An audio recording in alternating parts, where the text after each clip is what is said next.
The look at the Elite Eight games going on today. Play begins with a 2:20 tip-off between the 2-seed Tennessee Volunteers, who will try to clinch their first Final Four appearance in school history when they face 1-seed Houston. This game being played out in Indy, but you can catch all of the action, of course, on CBS later on today. You'll be busy through the evening because we have a 5:05 tip-off between 2-seed Michigan State and 1-seed Auburn. And the Tigers, who have been the strongest team all season before hitting a little bit of a slump there, seem to have found their dominance once again. This will be a good one. You can catch all of the action on CBS. We welcome you back inside our studios, and we begin with a closer look at this game in Indy. 2-seed Tennessee taking on 1-seed Houston. You know, when you look at the strengths of both these teams, one thing I notice is how strong they are defensively and how reliant they are on guard play. But will Houston's top three-point shooting and Tennessee's really elite perimeter defense, we should say, be the key difference maker in this one, Kyle? It will be a big key. Houston is the #1 three-point shooting team in college basketball by percentage. This Houston team is so deep that they're not necessarily reliant on it. Tonight, I'm looking to see how Tennessee handles Houston's pressure. Houston's defense, very opportunistic. They can force turnovers. They can get out in transition, create easy points through that avenue. Zakai Ziegler, very good for Tennessee handling the basketball, particularly in this last round. 10 assists in Tennessee's win in the Sweet 16. So I think Tennessee, its ability to handle the ball, to not turn the ball over and give Houston easy opportunities will be key for the Vols tonight. This is also a points in the paint game because Houston loves to establish themselves early in the game by force feeding the ball inside, and either by pass or penetration. Once they get in the paint, then that opens up their three-point shooting. They're not an outside-inside team. Everything they do is predicated on getting the ball to the bigs in the pocket. Once they get the ball to their bigs in the pocket, Kelvin Sampson talked about it, we called it the numbers game. Once you get the ball to the bigs in the pocket versus a pick and roll, then it's 3-on-2, 2-on-1. That's when they ignite their three-point shooting and the ball sprays all around the floor. Kyle said it. They're not a high-volume three-point shooting team. They're very, very selective. And because of that selectiveness in nature, they're very efficient. I want to get specific here and talk about Houston's LJ Cryer, who we know is coming off a performance that he probably would like to forget against Purdue. Coach, if you're Kelvin Sampson, what are you saying to Cryer to really help him bounce back against this Tennessee defense? Number one, relax. I thought he was forcing it a little bit. He had 13 attempts, 15 attempts in the previous game, but with those 13 attempts, off-balance shots, too many contested shots, maybe move it one more time and then get it back. He just looked like he was under a little bit of pressure in this last game versus Purdue. So I think my message to him and Kelvin Sampson's message to him is, you don't have to necessarily carry us. You have wonderful teammates. We're a defensive team. I thought, you know, Cryer maybe backed up a little bit and took a step back defensively. So they're a defensive-minded team that can score the ball. So my message to him would be the big R, relax. So do you think he was maybe feeling the pressure of having to carry the team, or do you think it was just maybe nerves? What do you think it stemmed from? I think there was a little bit too much pressure on him to carry the team in that game. And they've won games. Remember, in the Big 12 Conference Championship, he only had 9 points in that game, and they won that game against Arizona. So he doesn't necessarily have to score 30, but be efficient with your game. But remember who you are. You're a defensive team first. Houston is so good at sharing the basketball, playing selfless, and that's what I think Houston has to get back to. Uzan will have to be effective in this game. Emmanuel Sharp, one of the best shooters on this team, will have to be a little bit more aggressive. I think if you're LJ Cryer, again, just relax. You're one of the most important keys on this offense. Don't force it. Let the game come to you. play defense, the offense will come for this Houston But team. he's going to have to score Yeah. more than 5 points. I would say maybe 16, north of 16 for them to win this game against Tennessee. All right, that's a sweet spot. We will leave it there. It's going to be a good one. 2:20 tip-off between 2-seed Tennessee taking on 1-seed Houston. A reminder, download the March Madness live app so you can watch any game, anywhere, live.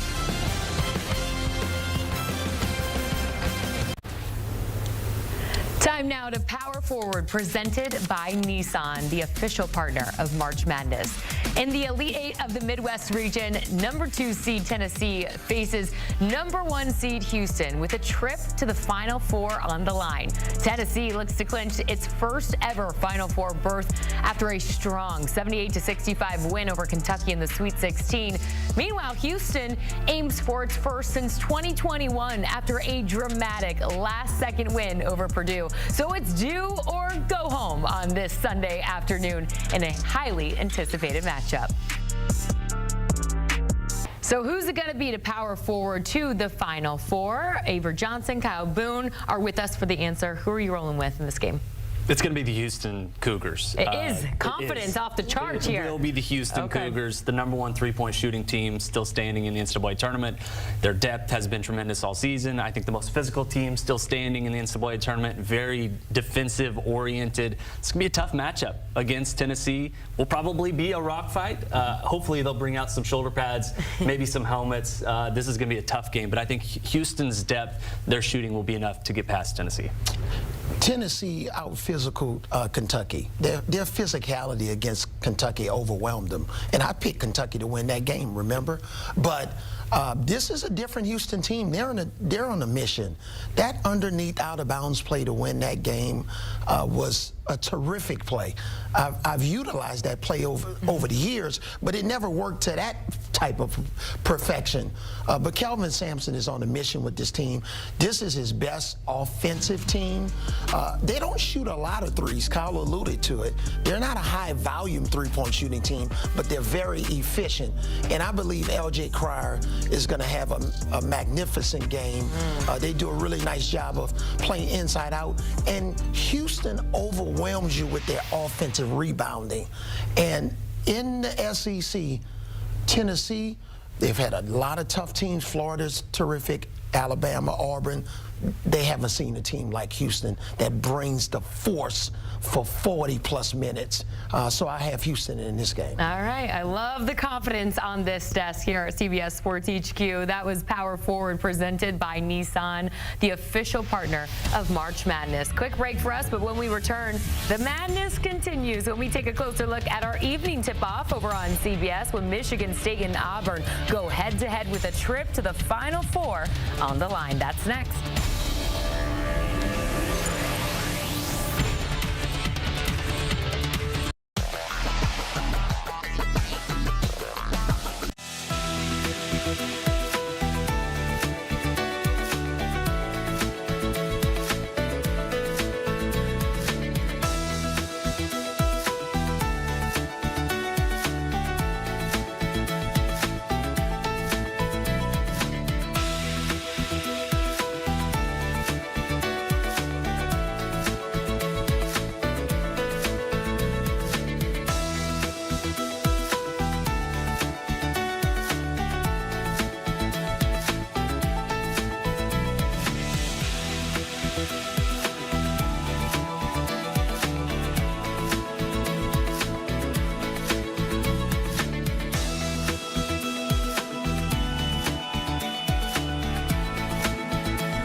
Well, this just in out of Major League Baseball, where the Blue Jays are placing Max Scherzer on the IL with inflammation in his right thumb. The three-time Cy Young winner was pulled from his start against the Orioles on Sunday after just 3 innings. He injured the same right thumb that cost him some time during spring training.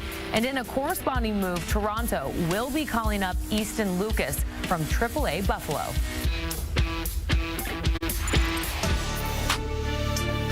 Back here on CBS Sports HQ, surprise, surprise, I hope you're used to hearing his name at this point. Johni Broome, a standout in Auburn's Sweet 16 win over Michigan, scoring 22 points, 16 rebounds, including 9 on the offensive glass in a chaotic game filled with turnovers. We saw fast breaks. Broome's dominance on both ends, though, kept Auburn in control, being the driving force behind the Tigers' push towards their now Elite 8 appearance tonight against Michigan State. So do the Spartans even stand any chance against Broome and company? Let's go ahead and find out as we welcome you inside our CBS Sports HQ studios. I'm Jordan Giorgio alongside Kyle Boone, Coach Avery Johnson with us. I love this guy because despite a triple-double, Broome still said at postgame that he didn't feel like he played well enough. We all know he's clearly one of the best players in the nation, but are the Spartans equipped defensively to slow him down? That's going to be the key for Michigan State, I think, to win this game. They have to slow down Auburn, particularly Auburn's backcourt. Auburn, with its backs against the wall in the Sweet 16, they really turned it on, and they played through their backcourt, through their guards, had a 35-9 run. In the second half, that was Tahad Pettiford. That was Denver Jones. That's right. And that was Chad Baker-Mazara stepping up. They were playing not through Johni Broome, one of the best players in college basketball, but through their backcourt. And I think Michigan State, Jace Richardson will have to be effective. Trey Holloman will have to be effective on defense. That is the key for Michigan State to winning this game tonight. I think Michigan State, they got to double team Johni Broome. You saw in those videos, you can't allow him to go against single coverage. You got to show him, make him pass the basketball. You know what the number 1 stands for? The last 5 games, Johni Broome is averaging 1 assist.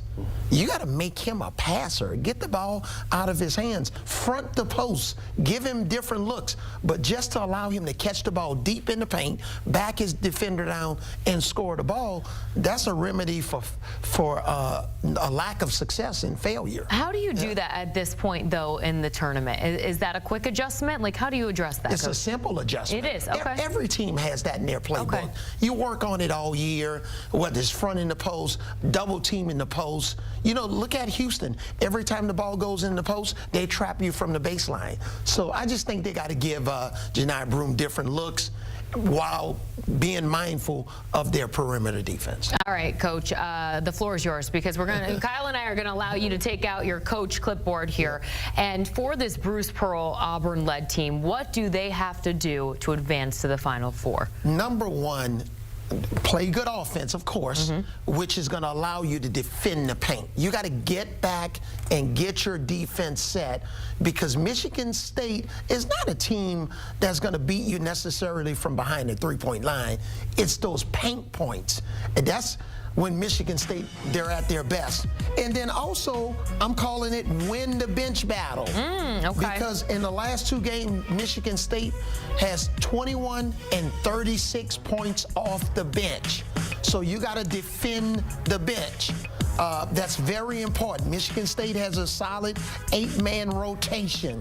So, yeah, while you're concerned about Jace Richardson, those guys coming off the bench are very effective. All right, so Kyle, the floor is now yours. We kind of alluded to it because you just can't avoid it at this point. You got to defend and somehow contain Johni Broome. Of course, that's going to be one of the keys to victory for Michigan State. But what else you got for us? Yeah, no, I think in this matchup, Michigan State, the number 1 defense in 3-point, defending the 3-point line. That's going to be key in this game. Auburn is very good at not only scoring from 3-point range, but they're very spurtable. When they get shots going from 3-point range, they tend to fall and fall and fall. It's a barrage. It kind of it's in a way it snowballs for this Auburn team. So, you know, I think Michigan State has to slow Auburn from getting on runs, from getting confidence. That stems from Michigan State from the 3-point line, defending the 3-point line. Oh, it's going to be a good one. We're going to be locked in to this on CBS. The madness continues as the tournament continues, and you can catch the Elite Eight today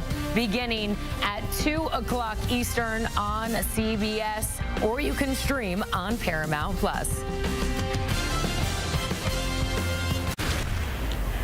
Time now for Baller Bios, presented by AT&T. Tonight, Elite Eight matchup features a thrilling head-to-head between Auburn's Janai Broome and Michigan State's Jace Richardson. Broome has been dominant all season long, but also this tournament, showcasing his scoring and rebounding ability, including coming off a triple-double performance in the Sweet 16. On the other hand, Richardson has been just key for the Spartans, known for his defensive skills and ability to just come up big in those big moments. With both players playing at high levels, this game between two of the nation's top talents could be the deciding factor in who advances to the Final Four.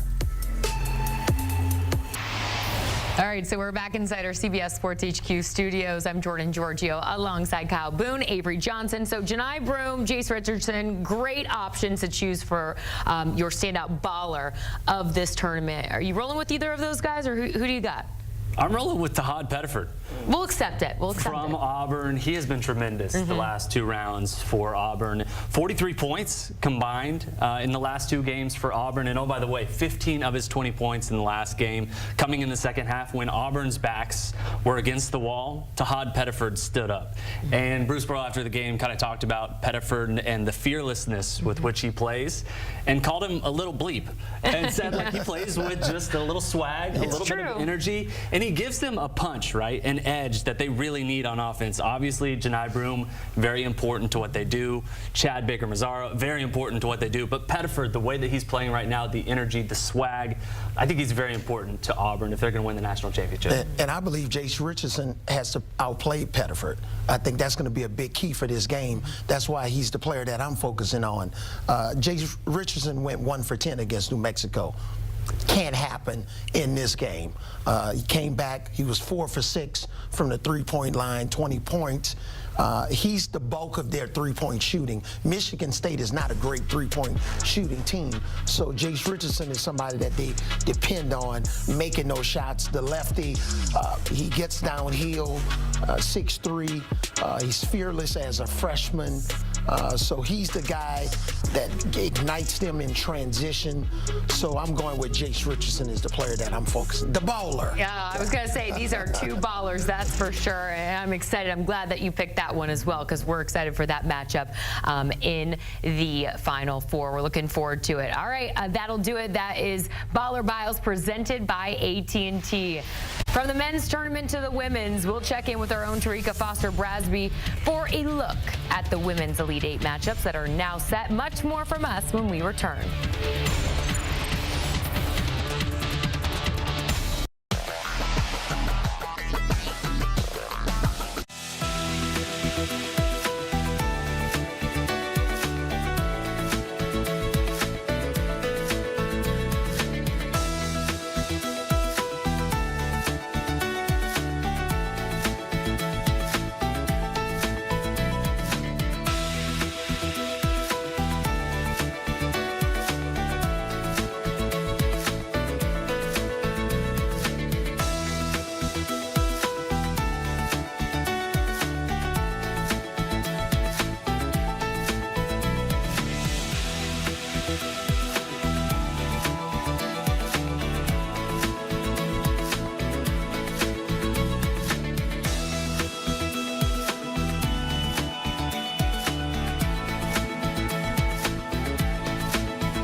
Back here on CBS Sports HQ, the Sweet 16 of the 2025 Women's NCAA Tournament concluded yesterday with an exciting 4-game slate. And with that, the Elite Eight is now set. TCU, Texas, UConn, and USC have joined the party after Duke, South Carolina, LSU, and UCLA did so on Friday. Here's a look at some of the games tipping off today in the Women's Elite Eight slate. 2-seed Duke taking on 1-seed South Carolina. All eyes will be on this game from Birmingham, Alabama for a 1 p.m. Eastern tip-off, followed by a 3 p.m. tip-off between 3-seed LSU and 1-seed UCLA. For much more on what to expect in these games, let's go ahead and welcome in our own Tarika Foster-Brasby. Tarika, so great to see you. I want to begin here with Duke, South Carolina. Duke, of course, one of the best defensive teams in the country, and they showed just that against North Carolina. But how now, since they're up against this Staley's high-flying offense, can Duke really keep pace with the Gamecocks?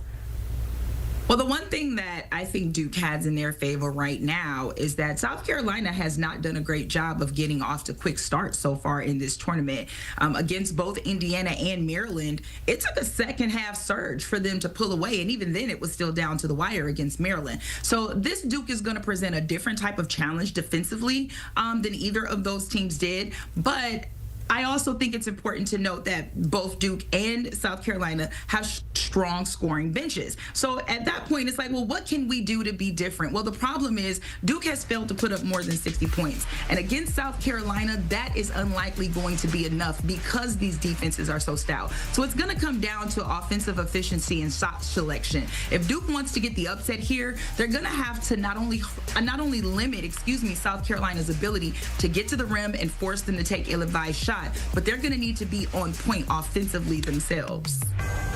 So who do you actually have, Tarika, winning this game?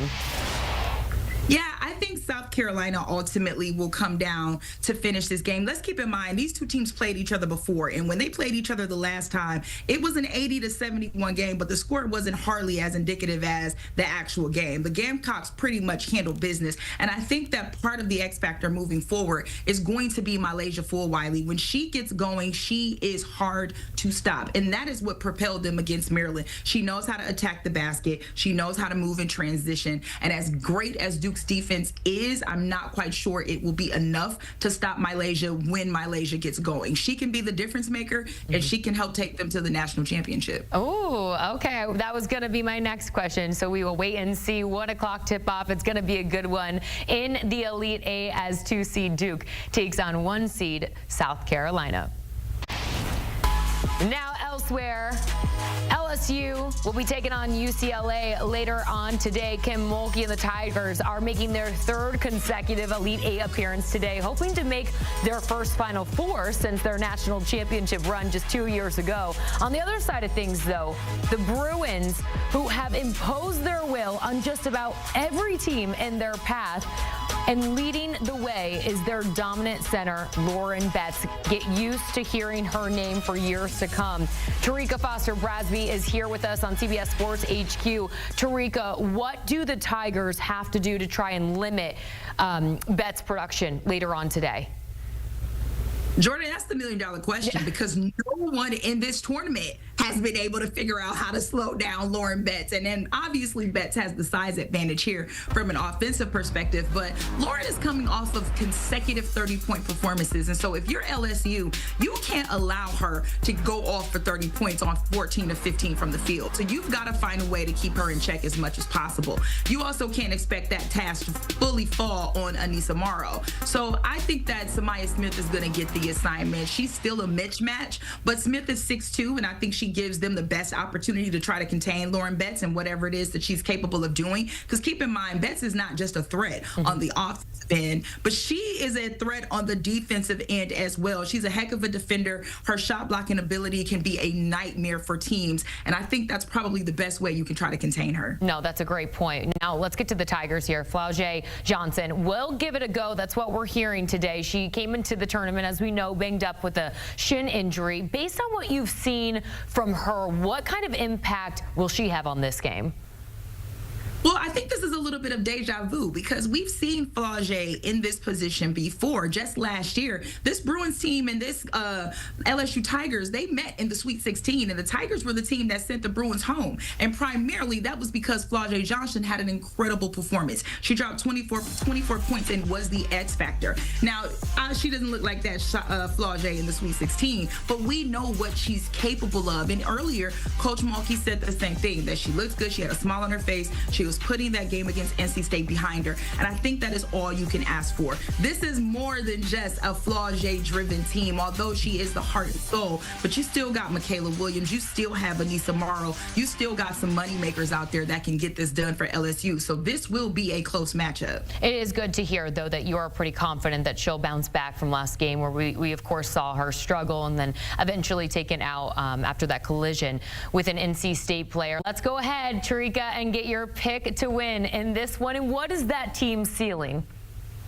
Yeah, I think this is going to come down to the wire. A part of me feels like if there's one team that can present an upset, it is absolutely LSU. But I think that UCLA just has just a bit more in their tank this season that will get them over the hump to propel them to the Final Four. Outside of Lauren Betts, you still have Kiki Rice, who's played amazing. You still have London Jones. Gabriella is still balling. I think Corey Close has coached this team up enough to know that they can meet their ceiling by making it to the Final Four, and that might be the result today. All right, we cannot wait. Let the madness continue. Tarika Foster-Brasby joining me here on CBS Sports HQ as we break down what to watch for in the NCAA Women's Tournament as the Elite Eight gets underway. We will have full highlights from all the games going on in the tournament right here on CBS Sports HQ. All the analysis you could want, streaming constantly 24/7. It's all here and it's all free. We've got breaking news out of college hoops where New Mexico is hiring UC San Diego's Eric Olin as its next head coach. That's the very latest from our own John Rothstein.